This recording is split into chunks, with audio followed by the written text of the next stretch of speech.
Amém, queridos irmãos, chegamos ao sábado, terceira semana. Nessa terceira semana, o título geral é A Degradação e a Restauração da Igreja. O título do sábado, a palavra que traz o mandado do Senhor. E o versículo, Provérbios 29, 18. Não havendo profecia, o povo se corrompe, mas o que guarda a lei, esse é feliz. Senhor Jesus, obrigado, Senhor, obrigado por mais um dia. E obrigado, Senhor, pelo fluir da Tua palavra para cada um de nós. É a Tua palavra, Senhor, que nos traz a direção, que nos traz alegria, que nos alimenta. É pela Tua palavra que nós conhecemos mais o Seu coração. Por isso, Senhor, a cada dia nós humildemente Te pedimos, concede-nos a Tua palavra, fala conosco, desperta em nós um coração cada vez mais desejoso da Tua palavra. Também, Senhor, que a Tua graça e a Tua misericórdia nos acompanhem. Sem a Tua misericórdia, Senhor, não conseguiremos sequer levantar da cama de manhã. Sem a Tua graça, não poderemos avançar, Te seguir, desfrutar do que Tu és.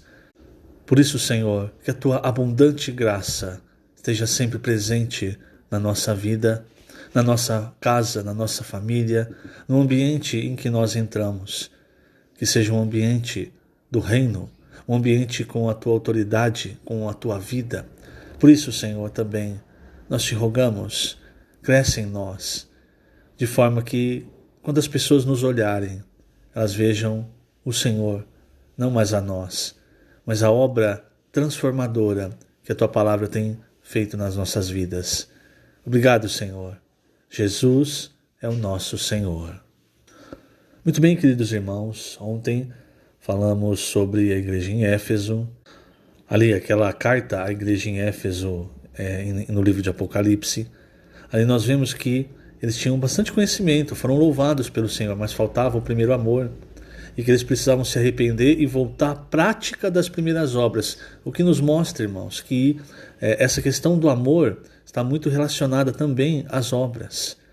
E aí nós vimos como é importante o falar profético, o falar de Deus, porque quando há um falar que não produz o amor de Deus em nós, nós ficamos apenas, irmãos, com conhecimento na cabeça, na mente, e isso não transforma. O conhecimento por si só, ele não transforma o homem.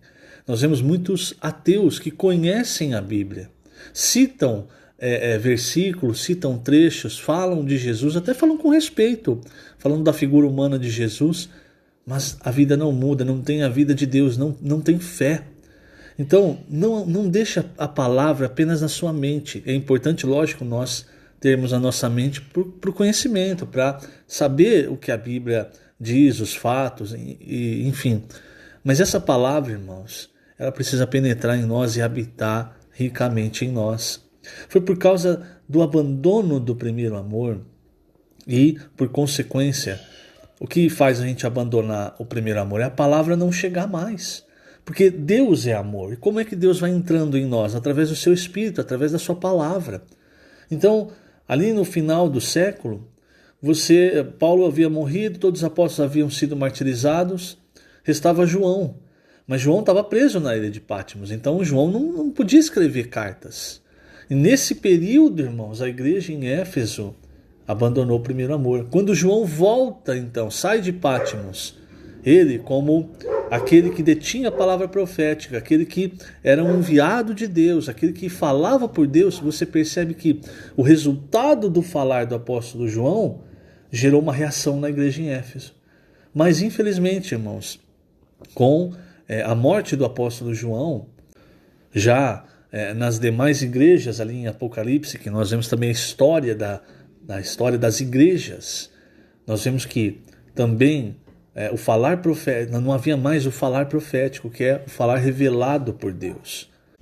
Depois do período da igreja em Esmirna, a segunda igreja, que é aquele período no segundo século em que a igreja foi muito perseguida, então entra a época da terceira igreja, a igreja em Pérgamo. Aí nessa época, irmãos, a perseguição foi trocada por um estado, uma zona de conforto. Porque agora o cristianismo era a religião do Estado. Então você não precisava nem crer mais, ser batizado, nada. Você já era um cristão. Então veja como as coisas, pela ausência da palavra profética, elas foram se moldando de outra forma. De uma forma, irmãos, que fez com que a degradação aumentasse. Eu vou ler alguns trechos do Alimento Diário que nos deixam um pouco mais claros desse período histórico e das consequências dele. Vou começar na página 51, terceiro parágrafo. Diz assim: ainda na época do apóstolo Paulo, a igreja foi instruída de que a liderança das igrejas estaria sob a responsabilidade dos presbíteros. No tempo da igreja em Esmirna, que representava todas as igrejas da época do século II, sem o falar apostólico, os presbíteros das igrejas passaram a dar direção às igrejas. Contudo, como eram muitos, também havia muitas opiniões, dificultando o consenso. Por isso esses presbíteros decidiram eleger um líder entre eles, chamado de bispo, dando início assim ao sistema episcopal. Na Bíblia, todavia, bispo e presbítero são a mesma pessoa. O termo presbítero realça a sua pessoa, mais madura em relação aos demais irmãos da igreja. E bispo realça a sua função, a de supervisionar a igreja. Por interpretação errônea, os bispos foram colocados acima dos presbíteros, surgindo hierarquia na igreja. Os presbíteros foram dados à igreja para cuidar do rebanho de Deus, para pastoreá-lo. E assim, sem a presença de apóstolos, surgiram os chamados pais apostólicos, que se esforçaram para não deixar que os ensinamentos dos apóstolos do primeiro século se perdessem. Então veja, irmãos, a gente às vezes interpreta que o presbítero de uma determinada cidade, uma determinada igreja, ele pode dar a direção que ele quiser, mas se você olhar a Bíblia, não é assim. Vamos pegar, por exemplo, o que nós estamos começando a entrar em Colossenses. Quando nós começamos as primeiras mensagens, nós vimos o quê? Que Paulo, ele nunca foi para Colossos. Pelo menos não há registro disso. Ele mesmo fala que ele não tinha visto os de Colossos face a face. Então quem levantou a igreja em Colossos, bem como a igreja em Hierápolis e em Laodiceia, muito provavelmente foi Epáfras. Então Epáfras era o presbítero ali, a pessoa responsável por pastorear os irmãos. Agora veja, Epáfras, ele não fazia as coisas simplesmente de acordo com o que ele achava. Quando ele teve problemas, ele foi até Roma, ele procurou Paulo e ele relata para Paulo a situação da igreja em Colossos. E aí Paulo então escreve a carta aos Colossenses. Então veja, Epáfras, ele era alguém gerado pelo ministério de Paulo. E a igreja em Colossos, por conseguinte, por ter sido gerada por Epáfras, cuidada por Epáfras, era uma igreja ligada ao ministério de Paulo. Aí você fala, não, mas isso não existe. Então veja o que Paulo fala aos coríntios. Veja, 2 Coríntios 3, versículo, eu vou começar no 2, mas é o 3 que eu quero ler. Por causa do contexto eu vou ler o 2. Vós sois a nossa carta, escrita em nosso coração, conhecida e lida por todos os homens. O que ele estava querendo dizer? Quer dizer, o ministério de Paulo é que gerou os coríntios. Então, quando as pessoas olhavam os coríntios, eles viam que aqueles irmãos, aquela igreja foi gerada pelo ministério de Paulo. Eles tinham ali o modo de Paulo, que Deus concedeu a Paulo. E nós vemos então no versículo 3, estando já manifestos como cartas de Cristo, produzida pelo nosso ministério. Veja, irmãos, então, Colossos foi produzida pelo ministério de Paulo, através de Epáfras. Essa cidade, apesar de Paulo nunca ter ido lá, ela estava ligada ao apóstolo Paulo. E aí ele ainda diz, produzida pelo nosso ministério, escrita não com tinta, mas pelo Espírito do Deus vivente. Isso quer dizer o quê? o sentido, a essência da palavra profética. Apesar do ministério ser de Paulo, ele ter dito aqui, produzido pelo nosso ministério, na verdade, irmãos, tudo partia do Espírito, usando Paulo como um canal, assim como ele usa todos nós como canais. Você tem um ministério. Através do seu ministério, primeiramente, a gente vê em Coríntios, primeiramente nós temos dons, que é o que o Espírito nos deu. Depois, quando nós, através de receber a graça e exercitar o nosso dom, isso se transforma em ministério. O ministério está ligado ao Senhor. Por quê? Porque o Senhor é o cabeça.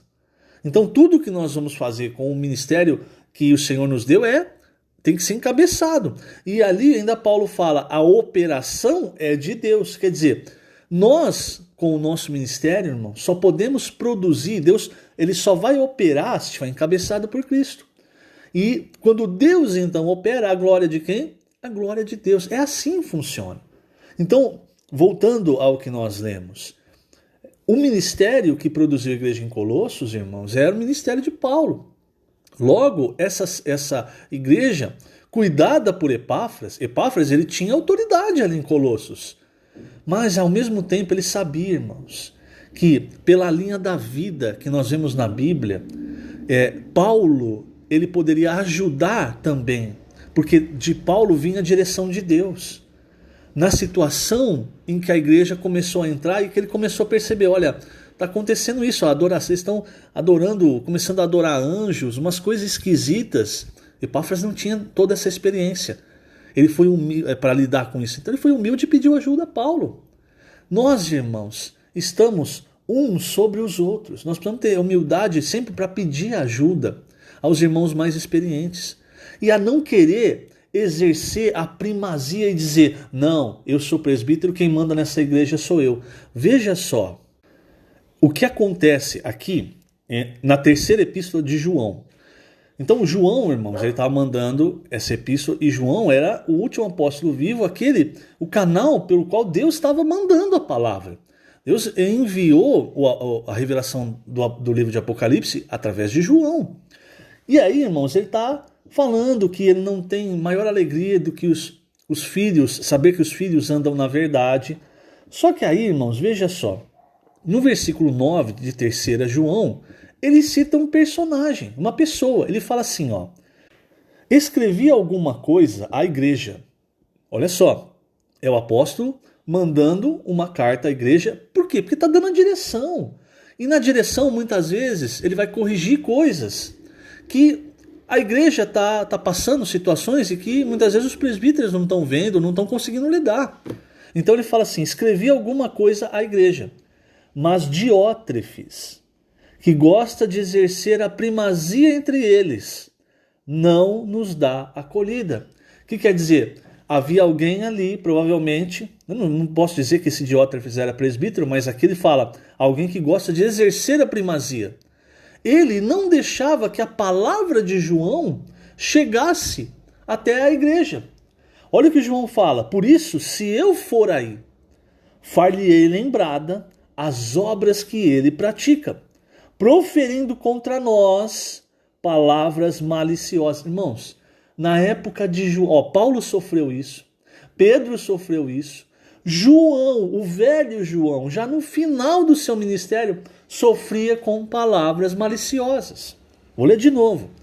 Por isso, se eu for aí, far-lhe-ei lembradas as obras que ele pratica, proferindo contra nós palavras maliciosas. E não satisfeito com estas coisas, nem ele mesmo acolhe os irmãos, como impede os que querem recebê-los e os expulsa da igreja. Veja, irmãos, então, o presbítero, ele não é o dono da igreja, mas é aqueles que Deus escolheu para pastorear a igreja, para cuidar dos assuntos práticos, cuidar dos irmãos. Agora, veja, eu vou continuar lendo no Alimento Diário e vocês vão perceber o que aconteceu lá na época, saindo de Esmirna, entrando em Pérgamo. Página 51, último parágrafo. A hierarquia dos bispos deu margem a muita politicagem e busca por posições mais altas. O bispo de uma cidade maior, tinha ascendência sobre o bispo de uma cidade menor. Foi assim que a igreja começou a se degradar, pois, de acordo com a Bíblia, a direção espiritual para as igrejas deveria ser dada por Deus mediante os apóstolos. Não havendo profecia, o povo se corrompe, mas o que guarda a lei, esse é feliz. Provérbios 29:18. Essa porção declara que, não havendo a profecia, isso é, a palavra profética, o povo se corrompe. Na versão King James atualizada, o texto fica assim: um povo que não aceita a revelação do Senhor é uma nação sem ordem. Quem obedece à palavra de Deus é feliz. Esse é o versículo na versão King James atualizada. Vemos então que a revelação de Deus vinda pela palavra profética gera ordem e o encabeçamento de Cristo. Por isso temos insistido em falar sobre a importância da revelação que a palavra profética nos traz. Obedecer a essa revelação fará de nós um povo feliz. Sem a palavra profética não temos a candeia que brilha na noite escura, dando-nos a direção. Deus estabeleceu na igreja, isso é um versículo, 1 Coríntios 12:28. Deus estabeleceu na igreja, em primeiro lugar, os apóstolos. Está lá, 1 Coríntios 12:28. Contudo, a autoridade que Deus lhes confiou visa a edificação e não a destruição. 2 Coríntios 10:8, 13:10. Essa autoridade visa dar direção espiritual às igrejas. Depois que um apóstolo estabelece uma igreja, seu vínculo e sua autoridade sobre ela continua. Quando o apóstolo Paulo percebia que determinada igreja necessitava de ajuda, ele enviava Timóteo para interferir naquela cidade, como aconteceu com as igrejas em Filipos e Éfeso. Portanto, os apóstolos têm essa autoridade. Com a ausência dessa figura de apóstolo no segundo século, tudo se perdeu, pois as igrejas deixaram de contar com direção apostólica. Por causa do tempo, eu ainda quero ler página 53. Então, eu estou lendo esses trechos, irmãos, por causa do tempo, mas faça uma reflexão, leia, ore diante do Senhor. Veja, página 53, último parágrafo. Na época da igreja em Esmirna, os chamados pais apostólicos foram considerados os seguidores imediatos dos apóstolos. Tinham a autoridade de um apóstolo, todavia não tinham a palavra da revelação inspirada pelo Espírito. Ter a posição de apóstolo sem ter a palavra profética inspirada pelo Espírito traz prejuízo à igreja. Valorizemos a palavra profética que o Senhor nos tem dispensado, dando-nos a direção do Espírito para o nosso tempo.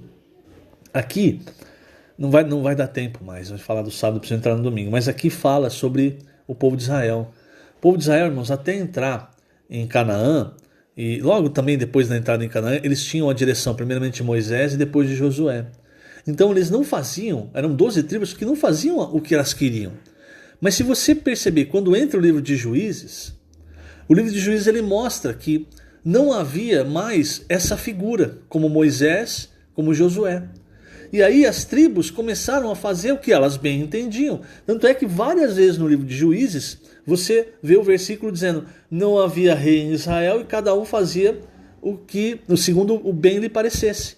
Quer dizer, você e eu, irmãos, você pode pensar assim, mas eu quero fazer o bem. O problema, irmãos, é que tudo que se origina em nós, origina-se na árvore do conhecimento do bem e do mal, e o resultado é sempre morte.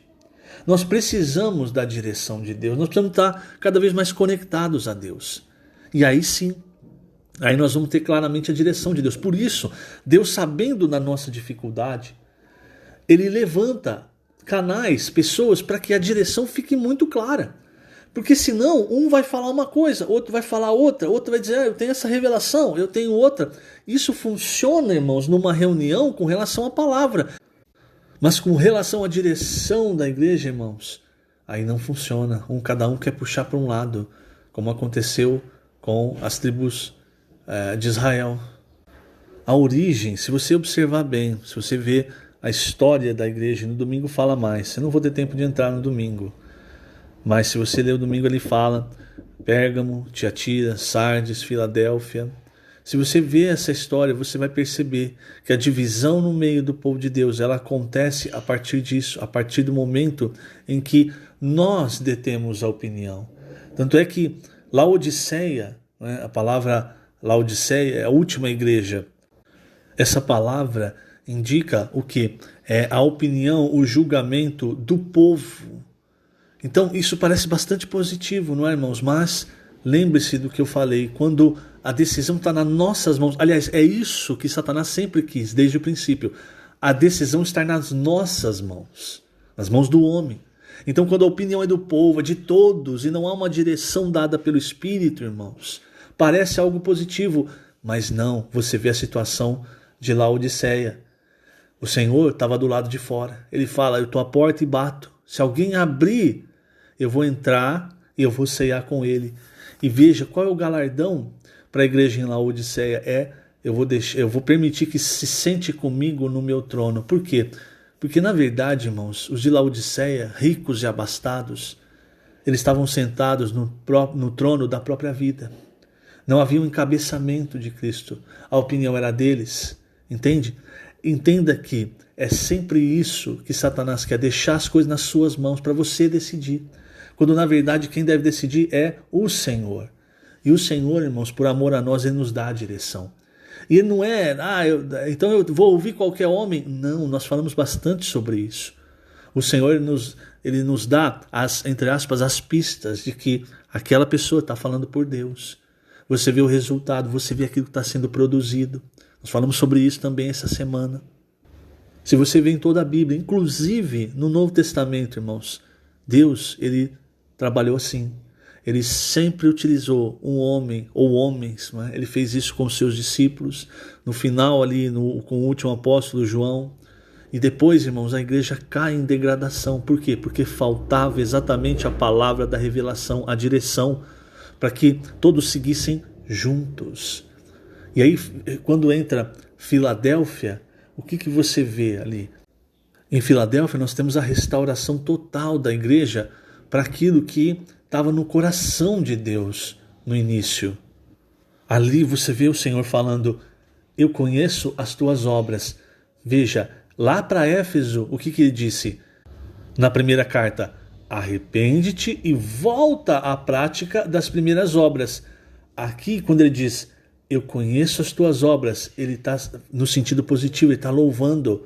Quer dizer que as obras da igreja em Filadélfia eram obras que eram produzidas, era o resultado do primeiro amor, da direção de Deus.